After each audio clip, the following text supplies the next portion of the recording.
আল্লাহ তুমি আমার গুনাহগার উম্মতকে বাঁচাও।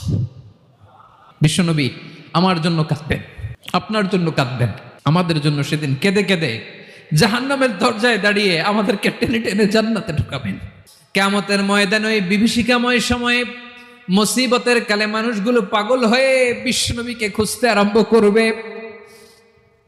সবাই মিলে বিশ্বনবীর কাছে যে বলবে, ইয়া রাহমাতাল লিল আলামিন, ইয়া খাতামান নবীন, রাহমাতাল লিল আলামিন। দেখেন আমাদের কি অবস্থা, কি কঠিন বিপদে আমরা আছি, দাঁড়াতে পারি না, সূর্যের আলোতে ঘেমে হয়রান। আজকে কেউ সুপারিশ করতে পারবে না। সব নবীরা অপারগতা স্বীকার করেছে, তারা বলেছে আপনি ছাড়া কেউ নাকি আল্লাহর সামনে দাঁড়াতে পারবেন না, আপনি একটু সুপারিশ করেন। বিশ্বনবী বলবেন, আসো আসো, আজকের দিনে আমি ছাড়া আল্লাহর সামনে কেউ দাঁড়াতে পারবে না। বিশ্বনবী মাকামে মাহমুদে যে আল্লাহু আকবার বলে সিজদায় লুটিয়ে পড়বেন।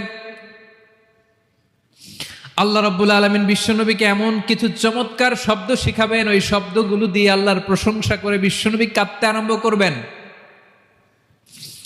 বিশ্বনবী এমন ভাবে অজর দ্বারায় সিজদায় লুটিয়ে পড়ে কাঁদবেন, রব্বুল আলামিনের রহমতের দরিয়ায় জোশ লেগে যাবে। রব্বুল আলামিন এই দৃশ্য থেকে সহ্য করতে পারবেন না। রব্বুল আলামিন বলবেন, ইয়া মুহাম্মদ ইরফা রাসাক, ও নবী আপনি মাথা তোলেন,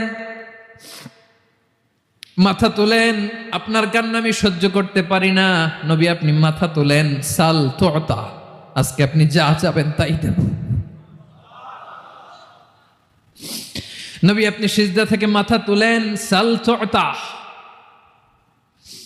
যা চাবেন তাই দেব। ওয়াশফা তুশাফা, যার জন্য সুপারিশ করবেন তার সুপারিশ কবুল করে নেব। বিশ্বনবী এবার মাথা তুলবেন।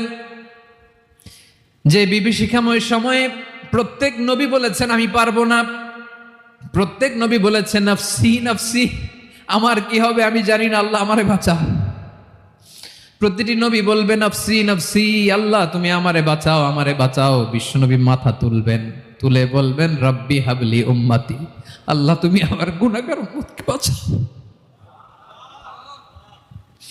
এই দুনিয়ার বুকে রব্বুল আলামিন সব নবীকে একটা করে দাওয়া মুস্তাজাবা দিয়েছেন, মানে যে দোয়া করলে কবুল হয়ে যায় সাথে সাথেই। দাও বিহা, দুনিয়ার সব নবীরা ওই দোয়াটা দুনিয়ায় করে ফেলেছে। সব নবীকে আল্লাহ একটা করে দোয়া দিয়েছেন, নবী দোয়া করলেই কবুল। সব নবীরা ওই